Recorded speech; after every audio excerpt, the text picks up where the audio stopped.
Selamat malam semuanya. Jadi di video ini saya mau menjelaskan proyek basis data yang sudah kami buat bernama Sistem Basis Data Bengkel Kendaraan. Ini adalah database yang dirancang untuk mengelola operasional bengkel, mulai dari data pelanggan, mekanik, transaksi servis, sampai pembayaran. Mari kita mulai dari bagian pertama dulu, yaitu DDL, Data Definition Language. Ini adalah bagian yang mendefinisikan struktur database-nya. Belum ada data sama sekali di sini, kita hanya membuat wadahnya terlebih dahulu. Jadi di sini kita membuat database-nya dulu bernama DB Bengkel. Terus kita akan membuat 11 table. Urutan pembuatannya penting banget karena ada tabel yang saling bergantung lewat foreign key. Saya mulai dari tabel-tabel yang independen dulu, yang tidak punya ketergantungan ke tabel lain. Di sini ada tabel pelanggan, kendaraan, tabel mekanik, tabel admin, tabel supplier, tabel jasa, dan tabel spare part. Semua tabel ini tabel induk. Nah, yang menarik adalah tabel transaksi dan tabel pembayaran. Dua tabel ini punya circular dependency. Transaksi butuh ID pembayaran, tapi pembayaran juga butuh ID transaksi. Nah, untuk solusinya, kami membuat kolom ID pembayaran di tabel transaksi sebagai nullable tanpa foreign key terlebih dahulu. Setelah tabel pembayaran selesai dibuat, kami menambahkan foreign key-nya lewat alter table ini di tahap 4. Nah, terakhir ada tabel detail, service, dan detail spare part yang menyimpan rincian jasa dan spare part per transaksi. Selanjutnya kita akan masuk ke DML bagian 2, yaitu Data Manipulation Language. Kalau tadi kita bikin wadahnya, sekarang kita bikin isi datanya. Pertama, kita insert data ke tabel-tabel terlebih dahulu, yaitu ada 20 data pelanggan, 20 data kendaraan, 20 data mekanik, 5 data admin, 8 data supplier, 19 data jasa, 27 data spare part, dan selanjutnya untuk data transaksi kami insert dulu tanpa mengisi ID pembayaran, jadi dikosongkan alias nol. Habis itu baru insert data pembayaran. Setelah pembayaran ada, baru menjalankan update satu persatu untuk mengisi ID pembayaran di setiap transaksi. Dan yang terakhir, insert detail service dan detail spare part yang menyimpan rincian jasa dan spare part yang dipakai untuk setiap transaksi. Selanjutnya kita masuk ke bagian ketiga, yaitu query.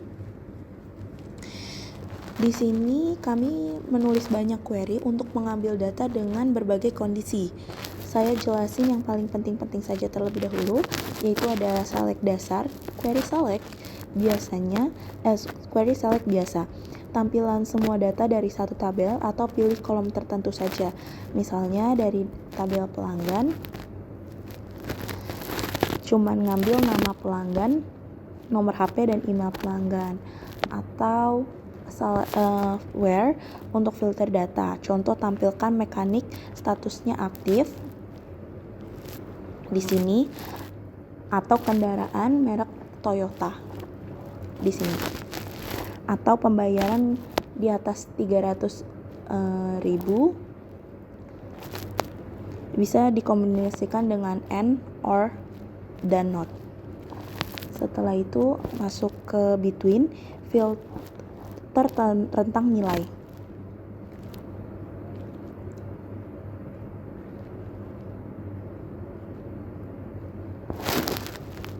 Contoh, kendaraan tahun 2019 sampai 2022 atau spare part harga 40.000 sampai 100.000. Dan yang terakhir ini ada join dan subquery.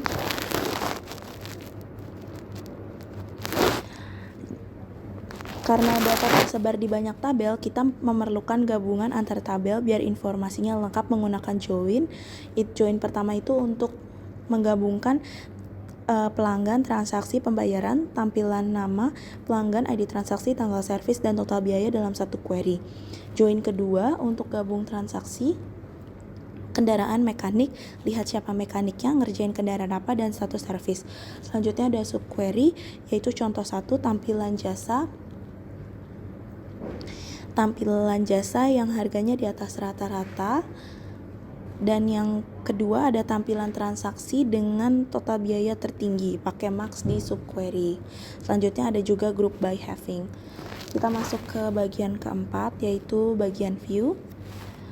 View ini adalah query yang disimpan sebagai objek di database. Query panjang dan kompleks yang nggak perlu ditulis ulang setiap kali, cukup panggil nama view-nya aja. Di sini kita ada view riwayat service. Ini kita menggabungkan 4 tabel sekaligus, yaitu ada transaksi, pelanggan, kendaraan, mekanik, dan pembayaran. Hasilnya riwayat servis lengkap dengan nama pelanggan, plat nomor, nama servis, tanggal status, dan total biaya. Dipanggil dengan select from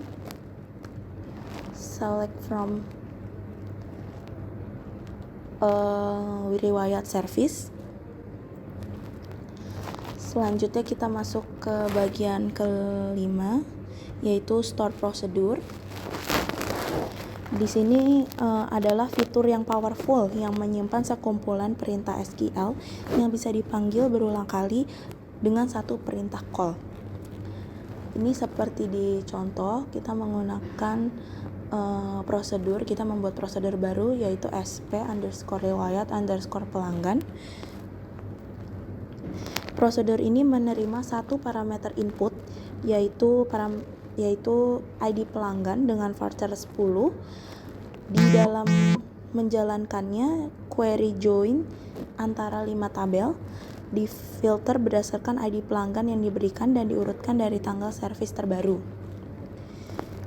Cara memanggilnya itu menggunakan call sp_riwayat_pelanggan, dan juga ada ID pelanggannya.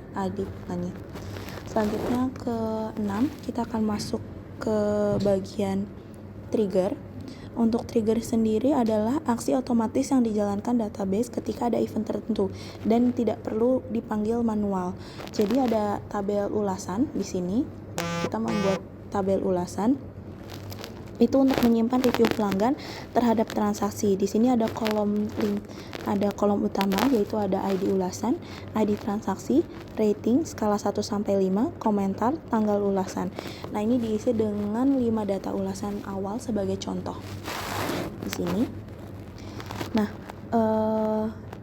before update ulasan, trigger bertipe before update itu berjalan sebelum ada perubahan data tabel di ulasan.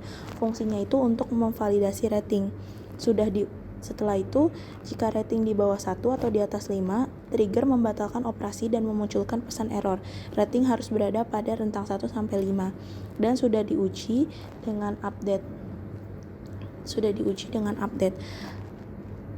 Rating valid keempat berhasil untuk tes errornya uncomment baris yang ratingnya ke-6.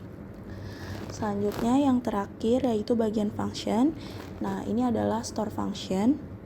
Itu mengembalikan nilai dan bisa langsung dipakai di dalam query select. Ini ada total transaksi. Itu adalah fungsi yang menerima ID transaksi. Ini menerima fungsi ID transaksi, mengambil total biaya dari tabel pembayaran. Jika belum ada pembayaran, return 0, bukan 0. Itu dihandle dengan if 0. Selanjutnya juga ada fungsi total spare part transaksi ini, menghitung total pembelian spare part dalam satu transaksi dengan sum dari subtotal detail spare part di tabel detail spare part. Selanjutnya juga ada function total jasa transaksi. Di sini mirip dengan yang di atas, namun untuk total biaya jasa dari tabel detail service. Dan yang terakhir ada rata-rata ulasan mekanik. Di sini menerima ID mekanik, lalu menghitung rata-rata rating dari semua ulasan yang diberikan ke transaksi yang ditangani mekanik tersebut. Caranya dengan join antara tabel ulasan dan transaksi dan difilter bersama dengan ID mekanik. Sekian video dari tutorial dari kelompok kami. Kurang lebihnya mohon maaf. Terima kasih dan selamat malam.